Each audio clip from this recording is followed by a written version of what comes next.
Bonjour et bienvenue pour ce nouveau numéro de Boursofocus, le magazine dédié à l'offre de produits et services de Boursorama. Et on retrouve avec plaisir Arthur Tondou, gérant allocataire chez Oddo BHF Asset Management. Bonjour Arthur. Bonjour Laurent. Alors, bien sûr, on est ensemble pour faire le point trimestriel sur le CEFP, le compte d'épargne financière piloté, je le rappelle, qui s'appuie sur l'expertise de Oddo BHF Asset Management et qui est accessible dès 100 € d'investissement. Arthur, on va pas refaire tout 2022, on a eu l'occasion d'en parler, notamment lors d'un webinaire qui a eu lieu récemment. On va plutôt s'intéresser peut-être au rebond récent des marchés qui a eu lieu à partir de début décembre 2022 et qui s'est plutôt bien poursuivi en janvier. Comment on peut l'expliquer, ce rebond des marchés ? Tout simplement parce qu'il y a eu quand même beaucoup de bonnes nouvelles, des nouvelles rassurantes pour le marché, pour tout le monde, ça fait du bien. Oui. On a l'inflation qui pointe enfin dans la bonne direction, les banquiers centraux qui freinent leur resserrement monétaire, le coût de l'énergie aussi en Europe qui se stabilise sur des niveaux qui deviennent acceptables, et puis bien sûr la Chine qui se déconfine et qui donne un peu de l'espoir sur un peu une relance de l'économie d'un point de vue un petit peu plus global. Tout ça, ça s'est fait dans un contexte de valorisation qui était attractive, qui le sont potentiellement toujours. Alors pour donner un peu de couleur aux gens pour qui c'est un petit peu lointain tout ça, par exemple l'Eurostoxx, c'est un marché qui s'échange historiquement à 14 fois les résultats. Les grandes capitalisations européennes, l'Eurostoxx. Exactement. Ouais. Au mois d'octobre, fin septembre, on échangeait vers 10 fois les résultats. Donc il y avait quand même une vraie décote aussi à ce moment-là. Ça a rebondi avec le marché, on a un peu plus de 12 fois, donc toujours en deçà de ces moyennes historiques. Mais ce qu'il faut aussi regarder, c'est la trajectoire des résultats. Que vont faire les entreprises dans ce contexte de marché ? Alors, si on regarde ce qu'attendent les analystes, ce qui est actuellement valorisé, c'est 0% de croissance des bénéfices sur l'année 2023. D'accord.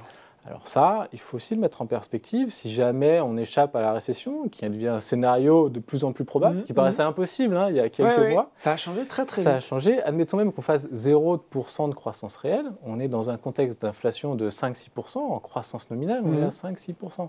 Donc ce 0% de croissance des bénéfices, il pourrait être révisé aussi à la hausse avec le temps. Et c'est ça aussi que le marché achète.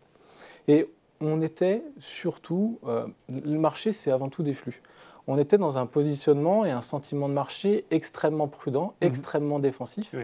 Et quand il y a des bonnes nouvelles comme ça qui arrivent, tout le monde se précipite un peu, ça amplifie les mouvements, ça même catapulte parfois certains indices. C'est le FOMO, c'est ça, Fear of Missing Out. Fear of Missing Out, exactement. Donc la peur de manquer le rebond. Et du coup, tout le monde se met un petit peu dans le même sens. Donc on a vu les hedge funds, les fonds un petit peu plus spéculatifs, les stratégies systématiques qui se sont mis en ordre de marche, les stratégies un peu plus momentum, le retail américain aussi, qui s'était découvert une passion avec les options pendant la période du Covid, revient aussi. Il n'y a que les institutionnels qui sont peut-être encore un petit peu prudents actuellement, mais on n'est pas à l'abri de les voir aussi arriver. Et en tout cas, c'est ce qui propulse le marché au moment où on se parle et c'est ce qui a aidé le marché à rebondir au mois de janvier. Alors, question très concrète pour les gens qui nous regardent, ils se disent, justement, est-ce que chez Oddo, on a pris le train de la hausse en marche ? Est-ce que vous avez fait des arbitrages au sein des 4 mandats pour accompagner ce train de la hausse ? Alors, au mois de décembre, juste après notre webinaire, juste après les banques centrales, on a eu une petite respiration du marché. On s'est repositionné sur les actifs un peu plus risqués à ce moment-là. On a réaugmenté les pondérations. On a acheté notamment des actions européennes, un petit peu aussi à la marge des actions émergentes. Ça a plutôt bien fonctionné sur ce début d'année.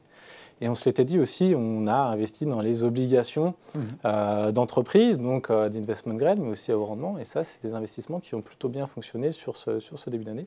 Donc on prend le train, on n'est pas resté à quai sur ce début d'année et c'est un peu la bonne nouvelle aussi de ce début d'année. Bon, je sens de l'optimisme dans votre discours, Arthur. En même temps, on a quand même quelques experts, quelques voix qui nous disent que le rebond, notamment sur les marchés, il a peut-être été un peu rapide, un peu même trop franc, un peu trop fort. Quel est votre sentiment sur le sujet ? Alors, c'est vrai que c'est peut-être allé un peu vite, mais encore une fois, il y avait des raisons pour ça. On pense, nous, que d'un point de vue stratégique, long terme, il faut garder une exposition aux actions au moins neutre, parce qu'il y a potentiellement un changement de paradigme et les actions peuvent continuer à performer sur du long terme. Maintenant, c'est vrai que ça allait très vite. On a les moyens, nous, dans les fonds, la capacité de venir couvrir une partie du portefeuille avec différents instruments, notamment des options, et c'est ce qu'on a fait progressivement sur ces derniers jours. Alors c'est vrai que la prime à décaisser pour couvrir une partie du portefeuille, elle aussi est devenue moins importante avec la baisse de la volatilité. On pensait que c'était un bon moyen aussi de couvrir un peu la performance du portefeuille et rajouter un peu de la convexité, de le faire de cette façon-là. Donc Ça allait très vite, c'est vrai. Tactiquement, ça peut respirer et on a essayé de courir une partie du portefeuille en faisant ça. Bon, vous l'avez dit, on a le sentiment que justement ce climat, en tout cas cette vue sur l'économie, on parlait beaucoup de récession à la fin de l'année, on en parle moins aujourd'hui, ça a changé très très vite. Qu'est-ce qui, hormis les raisons que vous avez déjà évoquées, a expliqué ce revirement finalement? L'optimisme, il part de l'inflation, parce que c'est ça qui inquiétait tout le monde depuis l'année dernière. On voit l'inflation américaine qui reflue progressivement, mois après mois. On a eu 6 mois consécutifs de baisse de l'inflation. Et il y a des effets de base en jeu qui devraient refaire tangenter l'inflation vers des niveaux plus acceptables. Comme elle était très forte l'année dernière, forcément, on s'attend à ce que ça continue à baisser. Absolument, c'est monté très fort, mais forcément, ça peut aussi risquer de baisser très fort dans l'autre sens, étant donné que c'est une accélération, l'inflation, et donc ça peut aussi corriger de façon extrêmement violente avec ce qu'on appelle les effets de base. Même chose en Europe, même s'il y a 6 mois de délai. Alors là, ça part surtout d'une correction de l'énergie pour l'instant, mais encore une fois, avec ces fameux effets, on pourrait avoir une correction assez rapide vers des niveaux qui devraient être jugés acceptables. En tout cas, c'est ce qui incite les banquiers centraux à freiner leur resserrement monétaire. Et ça rassure aussi le marché parce qu'en fait, on voit les taux terminaux en ligne de mire, en approche, et ça enlève de la volatilité dans les marchés obligataires. Maintenant, d'un point de vue activité économique, en Europe, on voit le coût de l'énergie qui est bien descendu, qui retangente vers des niveaux qui deviennent acceptables. Les centrales nucléaires françaises ont tenu, les stocks de gaz allemands, eux, sont pas pleins, mais en tout cas beaucoup plus pleins que ce qu'on craignait, exactement, dû à cet hiver particulièrement doux. Et finalement, le scénario du pire, le scénario de la grosse récession en Europe semble s'écarter et on pourrait, en tout cas nous on le pense, avoir finalement quelques points de croissance qui arrivent sur cette zone-là. Ça pourrait être, le pire n'est pas certain. On ne va pas rejouer le scénario de l'énergie à l'hiver, en septembre, octobre de cette année? Alors justement, il y a un peu un espoir sur l'approvisionnement en 2024. Parce que quand on regarde les prix du gaz à livrer sur l'échéance de décembre prochain, on voit que là aussi les prix ont baissé. Donc il y a un espoir de pouvoir s'approvisionner sans les pipes russes qui sont maintenant de toute façon hors service. Donc là aussi, ça aide à rassurer le marché sur les perspectives économiques. Alors, aux États-Unis, c'est particulièrement impressionnant. L'économie est particulièrement résiliente. Le fameux consommateur américain est toujours là. Il est là. Il avait son épargne accumulée pendant la phase du Covid. Il l'utilise pour continuer à consommer. Et on l'a vu dans les derniers chiffres du dernier trimestre 2022. Il est toujours au rendez-vous. Et toujours aussi au rendez-vous du marché de l'emploi. Qui reste dynamique. Aux grandes dames des banquiers centraux, peut-être. Mais ça, on explique, parce que quand on se dit, mais attendez, le marché de l'emploi va bien aux États-Unis, ça ne plaît pas aux banquiers centraux. Attendez, c'est quoi cette histoire? C'est-à-dire qu'il y a des risques d'inflation de second tour s'il y a trop d'inflation salariale. Donc s'il n'y a pas de chômage, il y a un risque d'inflation salariale, et forcément, c'est un peu l'effet boule de neige. Et donc, en tout cas, le marché de l'emploi américain est extrêmement dynamique toujours, et en fait, ça montre que l'économie tient aux États-Unis. Et puis enfin en Chine, ça déconfine. Alors la Chine a ses vieux démons du secteur de l'immobilier, mais pendant 3 ans, les Chinois ont été enfermés. Il y a potentiellement... Et aussi, ils ont de l'épargne peut-être un petit peu. Aussi une consommation domestique qui peut reprendre, et ça peut favoriser toute la zone émergente asiatique, mais aussi les pays exportateurs comme l'Europe et l'Allemagne notamment.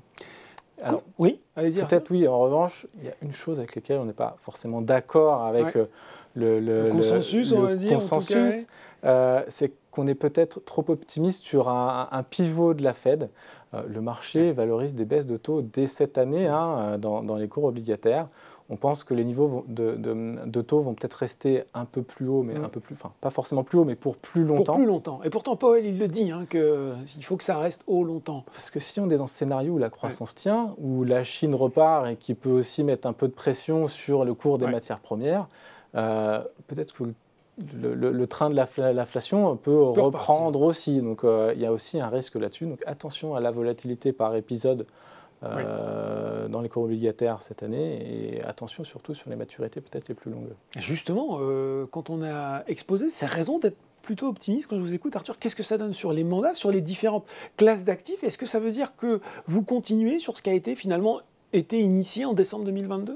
Alors, en décembre 2022, on se l'était dit, 2023 allait être l'année de l'obligataire, notamment des obligations d'entreprise. On pense que là aussi, il faut garder le cap. Donc, les spreads de crédit, les primes de risque se sont un petit peu resserrées, comme tout va un petit peu mieux, en tout cas dans le sentiment. Mais ça a été aussi en partie compensé par les hausses des taux des banques centrales. Donc en rendement total, il y a toujours un rendement qui reste acceptable au regard du risque embarqué. Et notamment dans un contexte d'inflation. Hein. C'est vrai qu'il y a une érosion du capital et avoir du rendement par ce biais-là, c'est, on le pense en tout cas, une bonne solution. Les autres cas actifs, les actions, on l'a dit, hein, on garde une exposition, au moins une exposition neutre dans les portefeuilles, notamment sur ce qui est décoté, parce qu'on est peut-être en train de changer de paradigme et il pourrait y avoir un peu de performance aussi à aller chercher dans les actions sur le long terme. Et enfin, peut-être un mot sur les devises. 2023 sera peut-être aussi l'année de l'euro.